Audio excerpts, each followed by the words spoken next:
लेटरची series दिली आणि complete करायला आपल्याला सांगितले. अशा जेव्हा लेटर सिरीजचा प्रश्न येतो तेव्हा काय करायचं, सगळ्यात पहिला टोटल लेटर किती आहेत ते काउंट करायचे. इथं एकूण 15 लेटर आहेत, मग ह्याचा ग्रुप करू शकतो आपण 5-5चा.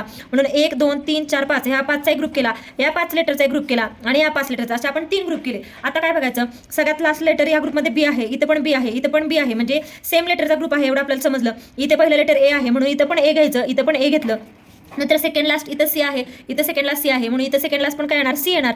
आणि हे 2 नंबरचं लेटर सगळीकडे इथं दिलेलं नाही. मग काय करायचं, अशा वेळेला ऑप्शनमधून आन्सर शोधायचं. जे आपल्याला डॅश दिली होती त्या डॅशमध्ये आपल्याला काय काय घेतलं, पहिली डॅश ॲज इट इज आहे, दुसऱ्याच्या ठिकाणी आपल्याला सी भेटलं, तिसऱ्याच्या ठिकाणी ए, चौथी ॲज इट इज आहे, पाचवं आपल्याला ए भेटलं आणि 6वी पण ॲज इट इज आहे. आता ऑप्शनमध्ये बघायचं, हे सेकंड लेटर सी असलेला कोणता ऑप्शन आहे, इथं सेकंडला बी आहे, हे नाही येणार आन्सर. इथे पण बी आहे, हे ऑप्शन नाही येणार. इथं पण ए आहे, हे नाही येणार. पण सी, इथं सेकंडला सी आहे म्हणून आपला ऑप्शन नंबर 4 बरोबर. सी ए आहे आणि सेकंडलाच पण ए आहे म्हणजे इथं काय येणार, आपलं बी येणार आहे. बी बी बी म्हणजे आपला आन्सर काय, ऑप्शन नंबर 4 हे उत्तर झालं.